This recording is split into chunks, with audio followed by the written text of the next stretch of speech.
RTI Live News. Ask for right. దేశంలో విశాఖపట్నం త్వరలో gateway ఇండియాగా మారనుందని పార్వతీపురం ఎమ్మెల్యే బోనెల విజయచంద్ర అన్నారు. విశాఖపట్నంలో ఈ నెల 14, 15వ తేదీలో నిర్వహించిన సిఐఐ ఏపీ 30వ భాగస్వామ్య సదస్సులో పాల్గొని వచ్చిన ఎమ్మెల్యే విజయచంద్ర సోమవారం పార్వతీపురంలో విలేకరులతో మాట్లాడారు.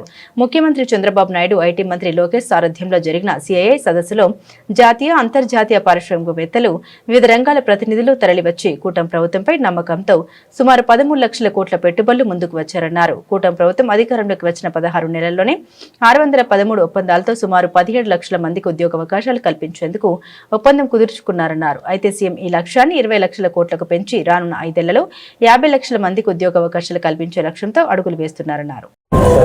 అందరికీ నమస్కారం.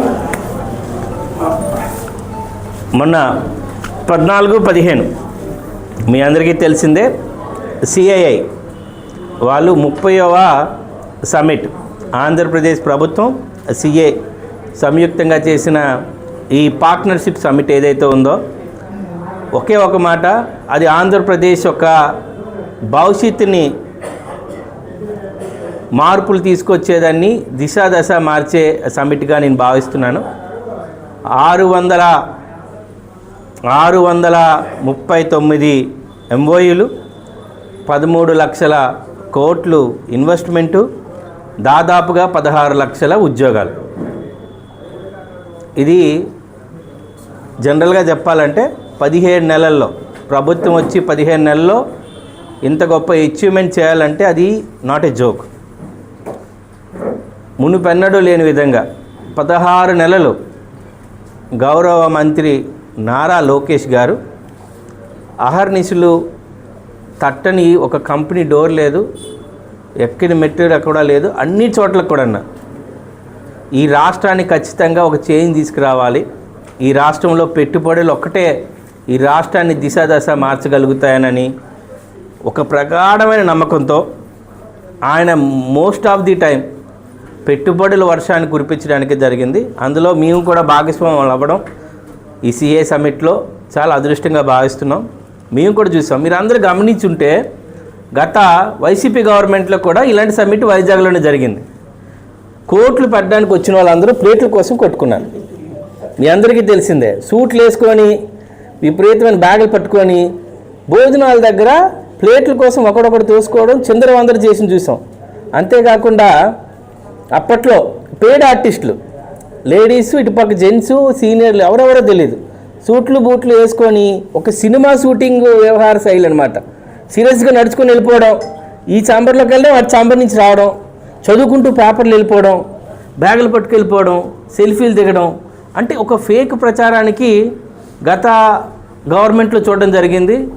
ఒక క్రెడిబిలిటీ, ఒక నమ్మకం, ఒక విశ్వాసంతో ప్రజలకి సేవ చేయాలని ఇప్పుడు ఎన్డీఏ కూటమి చేయడం.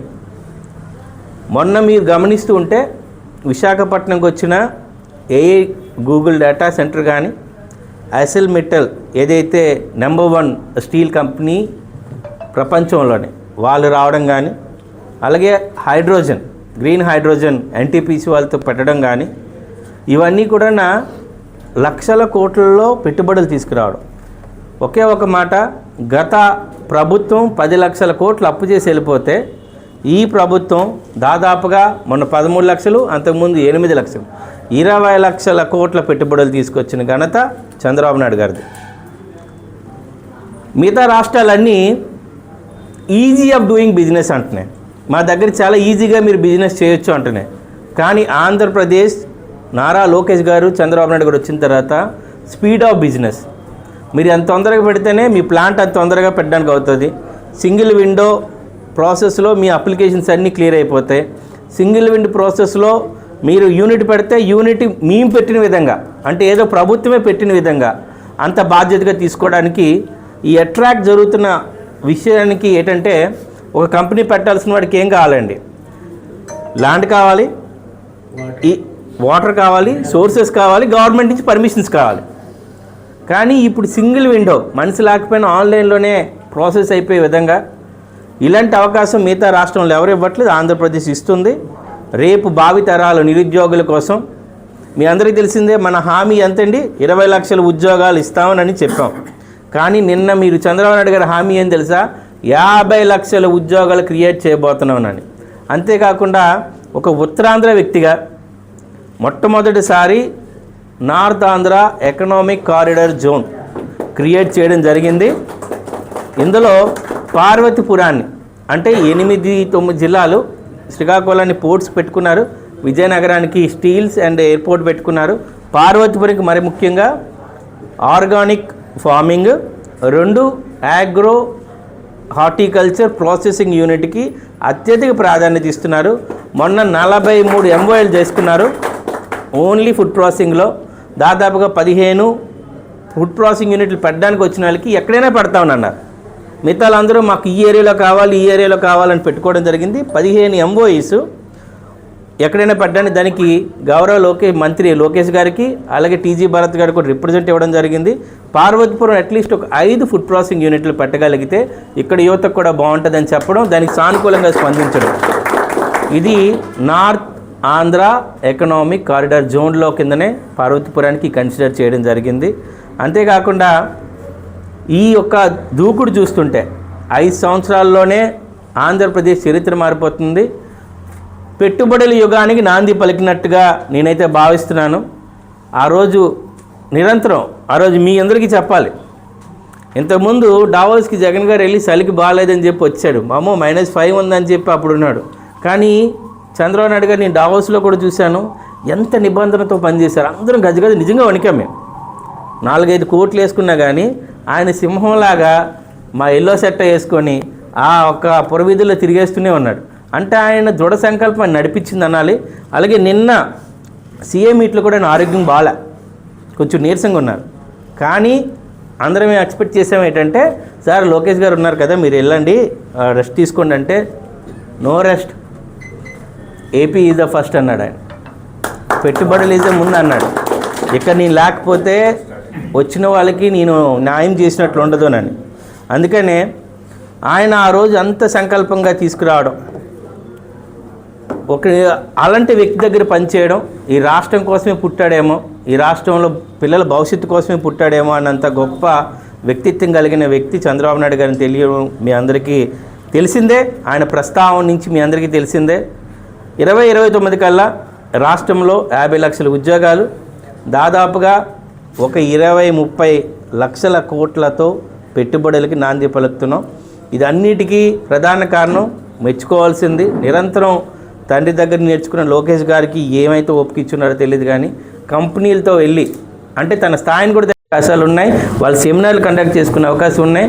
3 లక్షల మంది కెపాసిటీతో పెట్టుకునే హాల్ అంత పెద్దది తయారవుతుందనే విషయాన్ని చెప్పడం జరుగుతుంది. వచ్చిన ప్రతి అతిథికి కూడా మన సాంస్కృతిక సంప్రదాయాలతో ఆహ్వానం పలికాం.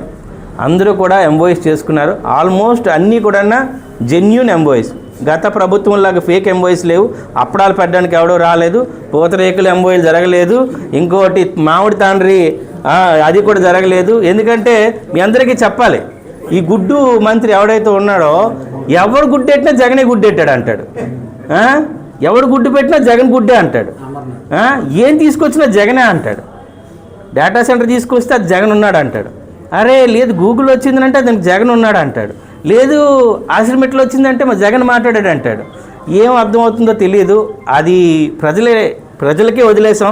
ఎందుకంటే రాజకీయ విమర్శ చేయడం కన్నా కొన్నిసార్లు వాళ్ళ ప్రస్తావన ఎంత తక్కువ చేస్తే అంత మంచిదనేది.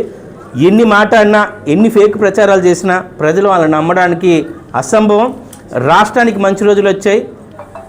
ఖచ్చితంగా 2029 కల్లా రాష్ట్రంలో పెను మార్పులు, అభివృద్ధి పనులు, యువతకి ఉద్యోగాలు, ఎడ్యుకేషన్ హబ్ కింద మారబోతుంది. విశాఖపట్నం అనేది ఈ దేశంలో మీ అందరికీ తెలిసిందే 4 సిటీల్ని కేంద్ర ప్రభుత్వం, ఒకటి వారణాసి, ఒకటి విశాఖపట్నం, ఇంకోటి గుజరాత్లో సూరత్ అనుకుంటా, ఇంకొకటి సౌత్లో 4 పెడితే విశాఖపట్నాన్ని కేంద్ర ప్రభుత్వం ఈ ఒక్కదాన్ని ఖచ్చితంగా పెద్ద సిటీగా చేయాలి. ఇంతవరకు గేట్వే ఆఫ్ ఇండియా అంటే ఏమంటారు తెలుసా? ముంబై అంటారు. ఇప్పుడు గేట్వే ఆఫ్ ఇండియా అంటే విశాఖపట్నం అనే విధంగా ప్రతి ఒక్కరు పరుగులు పెడుతున్నారు. ఈ ఉత్తరాంధ్ర వాసిగా మేము అందరం ఆలోచిస్తున్నాం. మీ అందరూ ఇంకోటి కూడా ఆలోచించాలి. ఒక ఉత్తరాంధ్రకే చేయట్లా, రాయలసీమకు కూడా అత్యధిక ప్రాధాన్యత ఇస్తున్నారు. ఒకప్పుడు కరెంట్ ఉండేది కాదు, ఏం జరుగుతుండేదో కూడా తెలీదు. ఎనర్జీ సెక్టర్ అంతటిని కూడా రాయలసీమకే వెళ్తున్నారు. ఇప్పుడు వచ్చిన హైబ్రిడ్ ప్రాజెక్ట్స్ కానీ, సోలార్ ప్రాజెక్ట్స్ కానీ, విండ్ ప్రాజెక్ట్స్ కానీ అన్నీ రాయలసీమలో పెట్టడం, అలాగే ఇటుపక్క మెగా ఫ్యాక్టరీస్, హై ఇండస్ట్రీస్ అని విశాఖపట్నం పెట్టడం, ఎడ్యుకేషన్ హబ్ కింద మార్చడానికి విజయవాడని, కోస్టల్ని పెట్టుకోవడం, అంటే 3 ప్రాంతాలని కూడా ఒక సమకాలికంగా డీసెంట్రలైజ్ చేస్తూ ప్రతి ఒక్కరికి ప్రాధాన్యత ఇస్తున్న ప్రభుత్వం ఎన్డీఏ ప్రభుత్వం. వాళ్ళకున్న ఆలోచన, ఆయన చదువుకున్న చదువు, ఆయనకున్న ఎక్స్పీరియన్స్తో ఆంధ్రప్రదేశ్ ఖచ్చితంగా చెప్తున్నా మళ్ళీ 29 కల్లన్నా విత్ ఫ్యాక్ట్స్ అండ్ ఫిగర్స్తో మాట్లాడుకుంటున్నాం. ఈ ఎంఓఐస్ అన్నీ కూడా ఒక 22-23 నెలల్లోనే అన్నీ కూడా గ్రౌండింగ్ అవుతాయి. ఏదో ఎంఓఐ చేసి వెళ్ళిపోయారనే విషయం కాకుండా విత్ పుట్ ఏ కండిషన్, నువ్వు ల్యాండ్ తీసుకుంటే 2 నెలల్లో కల్లన్నా చేయాలి అని ఒక కండిషన్తో ఎంఓఐ సైన్ చేసుకోవడం జరిగింది.